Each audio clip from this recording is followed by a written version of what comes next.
कुछ बोलना चाहता हूँ। बोलिए। जो यहाँ तो गूंगों और बहरों की सरकार है, यहाँ कोई सुनता नहीं। गरीब का घर तोड़ने में तो सरकार को मजा आता है और पदाधिकारी को भी मजा आता है, लेकिन गरीब का घर बसाने में जरा सा इंटरेस्ट नहीं लेते हैं।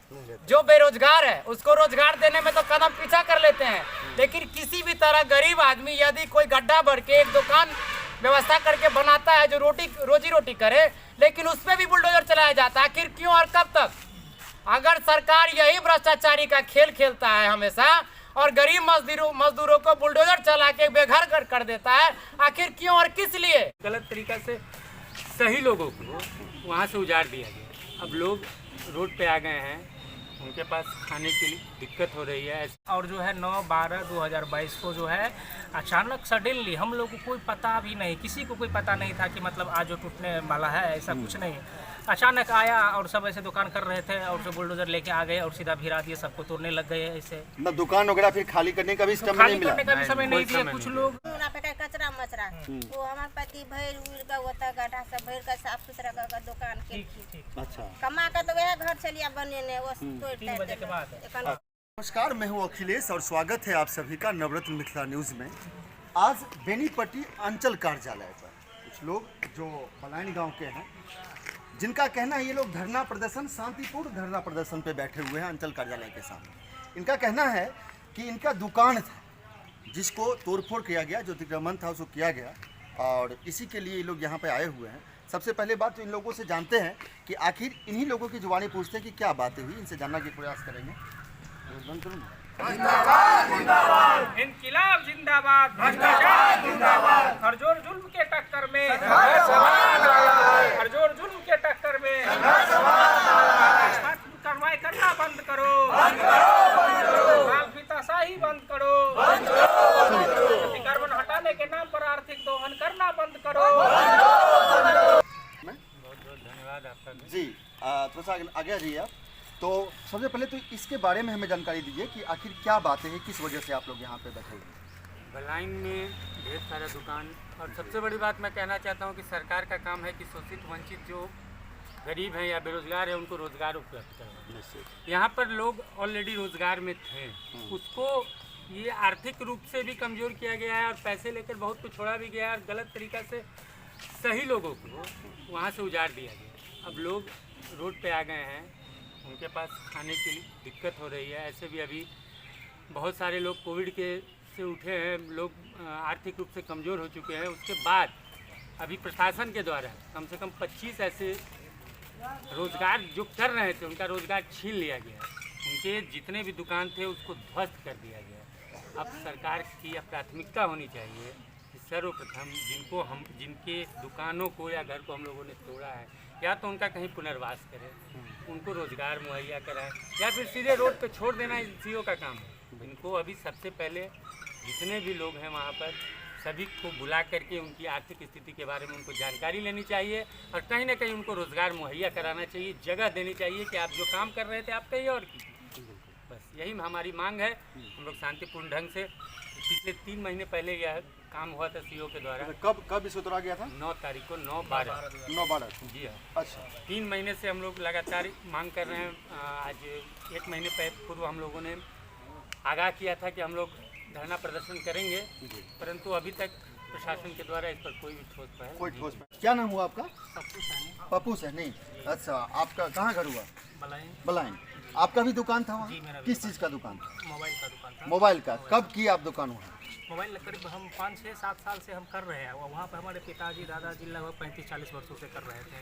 पिताजी दादाजी हाँ, 35-40 वर्षों से थे, कर रहे थे। मतलब आज़ादी के दशक के बाद हाँ, उसी समय से मतलब था कब्जा में और मकान बनाया हुआ था। मकान भी बनाया हुआ अब था। हम लोग अपना पैर पर आए तो हम लोग वहाँ पे रोजगार कर रहे थे। अच्छा, तो आपका जो दुकान था, तो आप जब वहाँ पे पहुँचे तो उससे पहले तोड़फोड़ से पहले नोटिस वगैरह किया गया था? नोटिस किया गया था, 6 महीना पहले हम लोग को नोटिस दिया गया था। तो नोटिस के अगेंस्ट में हम लोगों ने जवाब दिया था अंचलाधिकारी सीओ को, मैडम को। हाँ। तो लिखित जवाब हम लोगों से मांगे थे, हम लोग लिखित जवाब दिए थे, लेकिन वो लिखित जवाब के आलोक में हम लोग को कुछ सीओ मैडम ने जवाब नहीं दिए। मतलब आप नोटिस के बाद आपने लिखित जो मांगे थे वो दिए? हाँ। अब फिर उसके बाद इन्होंने कोई जवाब नहीं कोई जवाब नहीं दिए। और जो है 9/12/2022 को जो है अचानक सडनली हम लोग को कोई पता भी नहीं, किसी को कोई पता नहीं था कि मतलब आज जो टूटने वाला है, ऐसा कुछ नहीं। अचानक आया और सब ऐसे दुकान कर रहे थे और जो बुलडोजर लेके आ गए और सीधा भिरा दिए, सबको तोड़ने लग गए ऐसे। मतलब दुकान वगैरह फिर खाली करने का भी समय खाली नहीं मिला? करने का भी समय नहीं दिया, कुछ लोग कोई थोड़ा नहीं। मोड़ा सामान निकाला नहीं, सब सामान उसी में रह गया, सबका टूट गया। सारा सामान उसी के अंदर हाँ, टूट सामान गया। भी, और मकाम तो 25 मकाम था, करीब करोड़ों का नुकसान हुआ है। करोड़ों का नुकसान करोड़ों है। तो का, हाँ। क्या आप चाहते हैं हम प्रशासन लोग से? देखिए, सबसे पहली बात है कि सरकार रोजगार देने की बात करती है, चाहते हैं कि 10 लाख रोजगार देते हैं। यहाँ पर तो सरकार का आदमी जो है रोजगार छीन रहे हैं। और जो है एक बात है कि जिस जगह पे हम लोग रह रहे हैं वहाँ जो है सरकारी ज़मीन, लगभग सरकारी ज़मीन में सैकड़ों लोगों का घर है। तो नियम और कानून तो सबके लिए बराबर है, कानून तो सबके लिए एक जैसा है। तो अगर टूटा मेरा तो 2024 उस खाता संख्या है, उसमें सैकड़ों लोगों का है। और जो चौक है, सड़क किनारे है, दोनों तरफ दुकान है, दोनों तरफ 30-40 दुकान उस तरफ है, 30-40 दुकान इस तरफ है। तो अगर टूटा तो मेरा मानना है ऐसा कि अगर टूटा तो कानून सबका टूट जाना चाहिए था, लेकिन सो नहीं हुआ, पक्षपात हुआ, एक पक्षीय कार्रवाई हुआ। कई बार अंचल कार्यालय में ISO मैडम से बोले कि हम लोगों को जो है वैकल्पिक व्यवस्था कुछ किया जाना चाहिए, कोई कीजिए, व्यवस्था कीजिए, तब हमको हटाइए, तब हम यहाँ पे छोड़ेंगे। लेकिन हम लोग को एक भी बात नहीं माने। हम लोग बोले रेंट फिक्सेशन करने का भी बात की, जबकि सरकार में ऐसा प्रावधान है, फिर भी नहीं, हम लोग को एक भी बात नहीं मिला। 13 सालों तक अगर कोई जमीन, ऐसे भी नियम है, किसी के कब्जे में रहती है तो कहीं ना कहीं सरकार को बचाने का काम उसका है, ये नियम है। और यहाँ पर पता चलता है कि जो 40 साल 35 साल 40 साल से लोग रह रहे हैं और उसको सीधे आए और लात मार करके भगा दिए। यही हुआ ना कि आप, हमारा घर है, सब कुछ है। जब बन रहा था तब कहाँ थी प्रशासन? जब धीरे धीरे कोई भी काम, 100 घर एक दिन में नहीं बना होगा, ये निश्चित सी बात है। इसको बनने में 10 साल 20 साल लगा ही होगा। तब तक प्रशासन सो ही रहती है और एक बैग आती है और जो गरीब है तिल 1-1 रुपया जोड़ करके घर बनाता है या दुकान बनाता है, उसको तोड़ करके करेंगे। आपका क्या नाम हुआ? कुछ करना चाहते हैं। संतोष सनी। आपका भी वही घर हुआ? दुकान है आपका? दुकान किस चीज़ का? हार्डवेयर का दुकान। कब से करते हैं?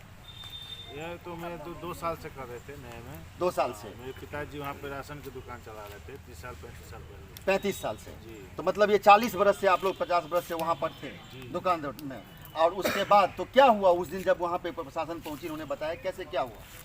हम लोग तो दुकान चला रहे थे, हम लोग को मालूम नहीं था जो दुकान टूटने वाले हैं। जब आए एक बार बुलडोजर एक ही बार आके लगा दिया वो। सीधा बुलडोजर भिड़ा दिया और सामान वामान निकालने का भी समय नहीं दिया? जी नहीं, तो सब उसी के अंदर रह गया? उसी के अंदर दबा हुआ है। उसी का अभी भी दबा हुआ? अभी भी वैसे ही है। की नाम भेला के? मीरा देवी। मीरा देवी। अहूँ के दुकान छलैया? हाँ सर, कत बलाइने में? बड़ाई चौक। कथी के दुकान छले? किराना दुकान 40-45 साल से एकदम गड्ढा छले होता तुनूरा पे कचरा मचरा। वो हमारे पति भैर उड़ का होता गड्ढा सब भैर का साफ सुथरा का दुकान के अच्छा। कमा के तो वह घर चलिया बने ने वो तोड़ 3 बजे के बाद। एखन कोनो मजबूर छे एकदम से भ गेल। अहाँ के की नाम है? रोशनी देवी। रजनी देवी। थोड़ा सा हम मैथिली में भी बात करते हैं चूंकि ये लोग सही से आपको जवाब दे पाएंगे। रजनी देवी नाम है यहाँ के? अच्छा, अहूँ के दुकान छले? हमरा एजा दुकान नहीं छल, हमरा एजा घर घरेलू छल। अहाँ के घरे छले? हाँ, की नाम है बाबा? बृहस्पति महतो अहूँ के दुकान छले? छलैया, अच्छा, टूट गए? टूटि गेलै। साफ? साफे कि ओहिमे बैठल रही तऽ हमरा हाथ पकड़ि कऽ फेंक देलकै। बाप रे, तो बड़ा अन्याय भेलै। हाथ पकड़ के फेंक दिलकै? ई पकड़ि कऽ यार मर्दी तो बड़ा अन्याय हो गए ना। करते हैं, क्या नाम हुआ आपका? मेरा नाम रविंद्र मुखिया हुआ। रविंद्र मुखिया। आपका भी दुकान है? वहाँ दुकान तो नहीं है, लेकिन कुछ ऐसा सरकारी पदाधिकारी के बारे में कुछ बोलना चाहता हूँ। बोलिए। जो यहाँ तो गूंगों और बहरों की सरकार है, यहाँ कोई सुनता नहीं। गरीब का घर तोड़ने में तो सरकार को मजा आता है और पदाधिकारी को भी मजा आता है, लेकिन गरीब का घर बसाने में जरा सा इंटरेस्ट नहीं लेते हैं। जो बेरोजगार है उसको रोजगार देने में तो कदम पीछा कर लेते हैं, लेकिन किसी भी तरह गरीब आदमी यदि कोई गड्ढा भर के एक दुकान व्यवस्था करके बनाता है जो रोजी रोटी करे, लेकिन उसमें भी बुलडोजर चलाया जाता है। आखिर क्यों और कब तक? अगर सरकार यही भ्रष्टाचारी का खेल खेलता है हमेशा और गरीब मजदूरों को बुलडोजर चला के बेघर कर देता है, आखिर क्यों और किस लिए? मैं उस सरकार से पूछना चाहता हूँ, भ्रष्टाचारी सरकार से पूछना चाहता हूँ और भ्रष्ट पदाधिकारी से पूछना चाहता हूँ, किसी का घर यदि आप बसा नहीं सकते तो उजाड़िए नहीं। मेरा यही सीधा सिद्धांत कहना है कि सरकार हो ऐसा कि घर बसाए।